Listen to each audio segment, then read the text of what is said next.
नमस्ते दोस्तों।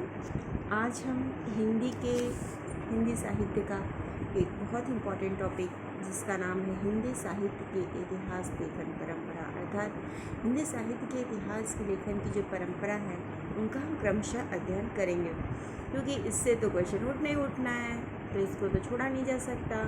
और हर एक कॉम्पिटिटिव एग्ज़ाम में इनसे रिलेटेड क्वेश्चन आते ही हैं, एक क्वेश्चन दो क्वेश्चन तो आएंगे ही आएंगे। और इसमें जो कन्फ्यूज़न वाली बात है, आप नाम जो अंग्रेजी साहित्यकार हैं, जो अंग्रेजी साहित्य इतिहास लेखक हैं, उनके नाम उनकी रचनाओं को थोड़ा ध्यान से सुनिएगा और उसके लिखने की प्रैक्टिस करिएगा। लिखने वाला तो क्वेश्चन आजकल आता नहीं, उतना प्रैक्टिस टिक मार्किंग रहती है, बट ध्यान से नाम भी चेंजेस वहाँ पे एक दो शब्द घुमा के दे देता है अगर एक ही ऑप्शन शर्त रखें तो। ठीक है, चलिए शुरू करते हैं। हिंदी साहित्य के इतिहास लेखन का सबसे पहला प्रयास फ्रेंच विद्वान गार्सा दा तासी ने किया था। सबसे पहले हम ताश खेलते हैं, और ताश हम लोग फास्ट खेलते हैं, फास्ट मतलब फ्रेंच, याद रखिएगा। हिंदी साहित्य के इतिहास के लेखन का सबसे पहला प्रयास किसने किया था? जिस कोशिश फ्रेंच विद्वान गार्सा दा तासी ने की थी। ठीक है, इसके बाद गार्सा दे तासी ने अपनी पुस्तक की रचना फ्रेंच भाषा में की है। भाषा याद रखिएगा, चूँकि फ्रेंच भाषा के विद्वान है, फ्रेंच विद्वान है, तो उनकी जो रचना होगी उस रचना की भाषा भी फ्रेंच होगी। तासी ने अपने पुस्तक का नाम क्या रखा था? स्त्री से स्टार्ट होएगा, स्त्वार द ला लिटरेट्यूर एंदोई हिंदुस्तानी, नॉट हिंदुस्तानी, एंदोई हिंदुस्तानी रखा है। यह पुस्तक 2 भागों में विभक्त है, जिसका प्रकाशन क्रमशः 2 बार हुआ है। 2 भागों में, 2 भाग में हुआ ना, तो 2 बार भी इनका टाइमिंग हुई इनकी प्रकाशन की।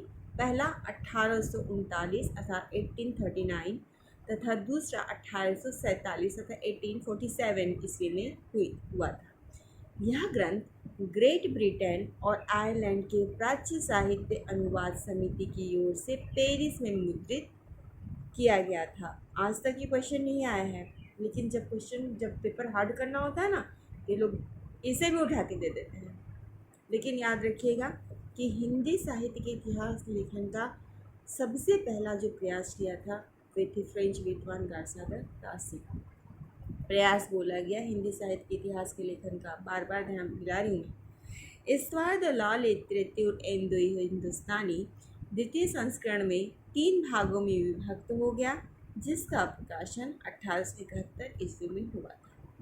तासी ने अपनी पुस्तक में हिंदी का और उर्दू के अनेक कवियों का विवरण अंग्रेजी वर्णाक्रम अर्थात ABCD जो है वैसे वर्णाक्रम अनुसार दिया है। अब किस क्रम के अनुसार दिया है? तो अंग्रेजी वर्णाक्रम अनुसार दिया है, ये चीज़ ध्यान रखिएगा। तासी ने हिंदी उर्दू कवियों का दिया ही तो हो गया। गार्सा तासी के ग्रंथ में कुल 738 कवि है। कवियों के संख्या भी पूछ सकता है वो कि 700 कितने कवि हैं? 738 कवि, जिसमें से हिंदी के मात्र 72 तथा उर्दू के 72 खाली हिंदी के हैं, बाकी जितने हैं सारे उर्दू के हैं। ठीक है, हिंदी उर्दू को दिया है, 738 कवि हैं, जिसमें से मात्र 72 ही हिंदी के हैं, याद रखिएगा। 72। डॉक्टर लक्ष्मी सागर वार्ष्णेय ने तासी के ग्रंथ का हिंदी अनुवाद इंदुई साहित्य का इतिहास नाम से प्रकाशन सन 1952 ईस्वी में किया था। ठीक, इसके बाद हिंदी अनुवाद उन्होंने किया था। किसने किया था? लक्ष्मी सागर वार्ष्णेय ने किया था। तासी की पुस्तक इस बार दलाल एंदो हिंदुस्तानी में एंदुई के लिए हिंदवी, ये देखिए ये भी पूछता है कि जो तासी की पुस्तक थी, गार्सा तासी की पुस्तक इस बार दलाल लिटरेट्यूर एंदो हिंदुस्तानी में एंदुई के लिए हिंदवी शब्द का प्रयोग किसने किया है? हिंदुस्तानी शब्द का किसने प्रयोग किया है?